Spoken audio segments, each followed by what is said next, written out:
جب بہت سارے گناہ ہو جاتے ہیں نا، اب شیطان مردود تو نہیں چاہتا ہم توبہ کریں، وہ کہتا ہے یار تیری توبہ کیسے قبول ہوگی، اتنی نمازیں قضا ہو گئی، اتنے حرام کام کر لیے، اتنے برے کام کر لیے۔ اب شیطان یہ ازیوم کروا دیتا ہے کہ توبہ تو قبول ہونی نہیں، اب کری جا گناہ جتنے کرنے ہیں۔ یہ شیطان کا بہت بڑا وار ہے۔ دیکھو اللہ قرآن میں کیا فرماتا ہے، اللہ فرماتا ہے تم فرماؤ اے میرے وہ بندو جنہوں نے اپنی جانوں پر زیادتی کی، اللہ کی رحمت سے نا امید نہ ہو، کبھی بھی اللہ کی رحمت سے نا امید نہ ہو۔ لا تقنطوا من رحمت اللہ، بے شک اللہ سب گناہ بخش دیتا ہے، بے شک وہی بخشنے والا مہربان ہے۔ تو اب سمجھیے گا اس بات کو کہ رب کریم ایک لمحے میں چاہے تو ساری زندگی کے گناہ بخش دیتا ہے۔ دنیا میں کوئی جرم معاف نہیں کرتا۔ آپ اور میں اگر ہماری کوئی ایک بار بات نہ مانے، ہم کہتے ہیں چلو معاف کیا، دوبارہ نہ مانے چلو آئندہ مت کرنا، تیسری بار ایسا کرے بندہ کہتا ہے اس کی تو عادت ہی ٹھیک نہیں ہے، موبائل اس کے بند کر دیے جاتے ہیں، نمبر بلاک کر دیا جاتا ہے، رشتہ داری دوستی ختم کہ یہ بار بار میں کہتا ہوں میری بات نہیں مانتا۔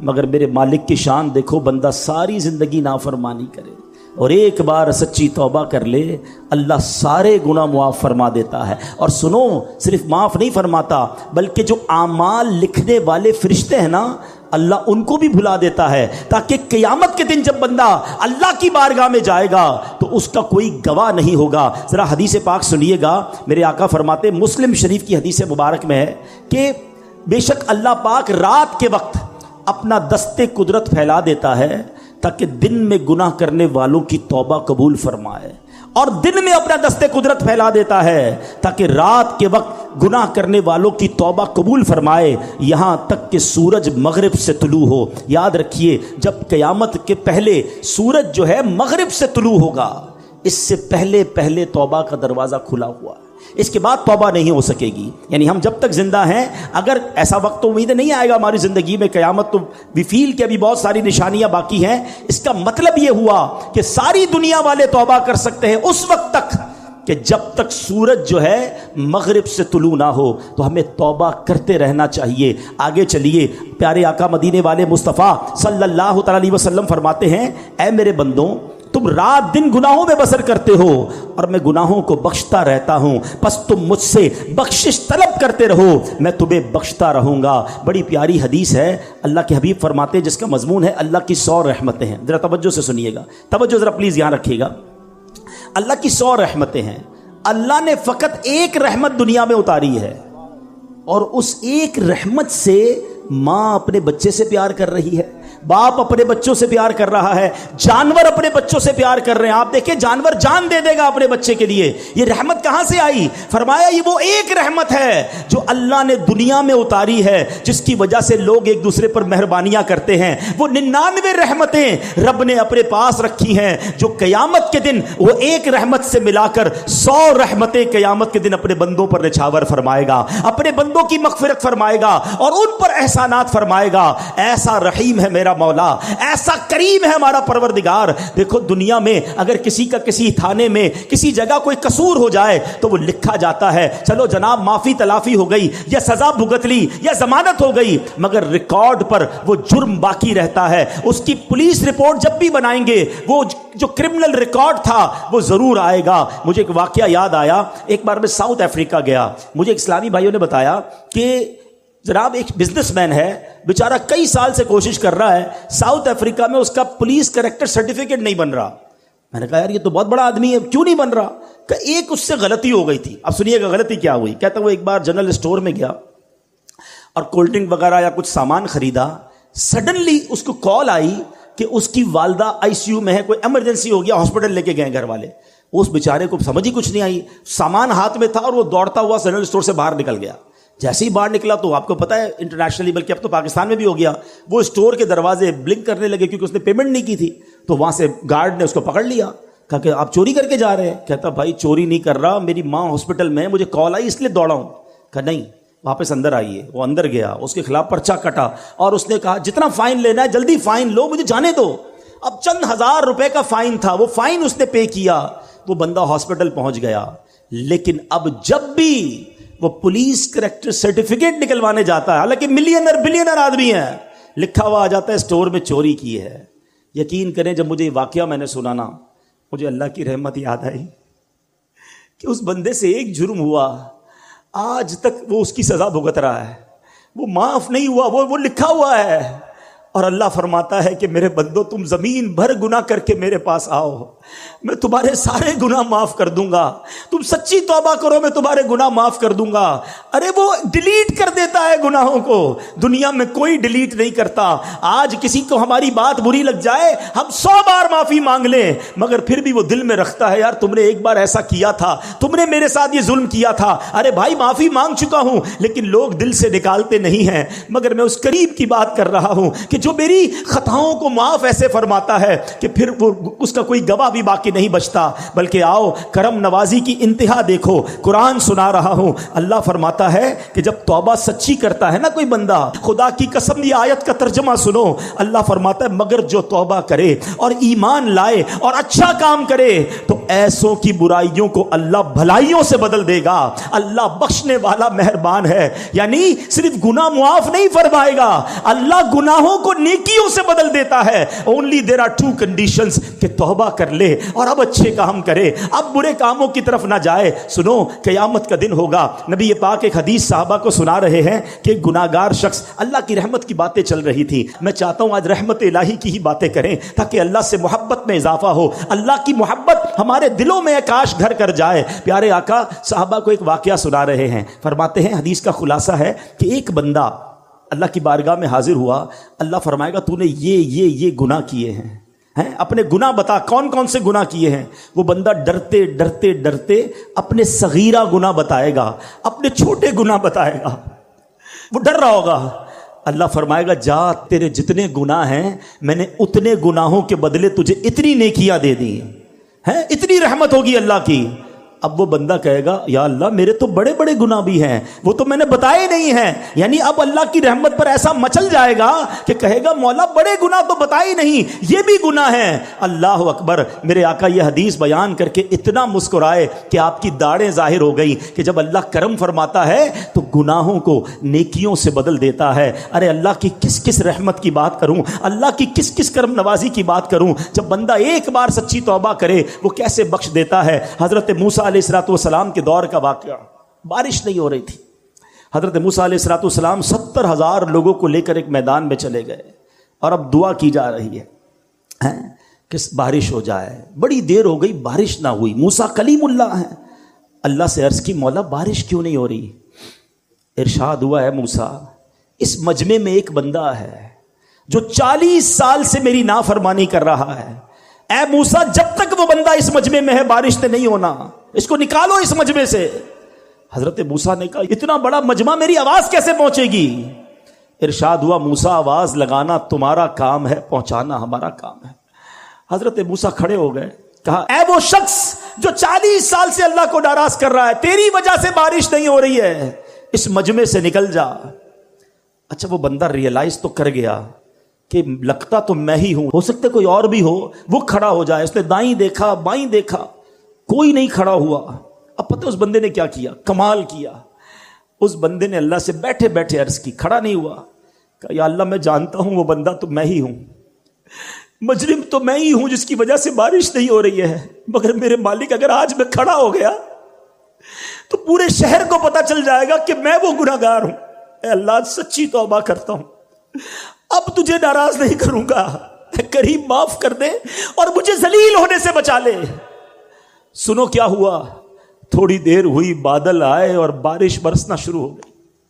حضرت موسیٰ نے کہا مولا بندہ تو کوئی نہیں نکلا، یا اللہ کھڑا تو کوئی نہیں ہوا، یہ بارش کیسے ہو گئی؟ ارشاد ہوتا ہے اے موسیٰ اس بندے نے مجھ سے دوستی کر لی ہے، اس بندے نے مجھ سے معافی مانگ لی ہے۔ اب سنو، حضرت موسیٰ کہتے ہیں مولا اب تو بتا دے وہ بندہ کون ہے، اب تو تیرا دوست بن گیا نا، اب تو میری ملاقات کرا دے۔ کیا شاندار جواب ملتا ہے۔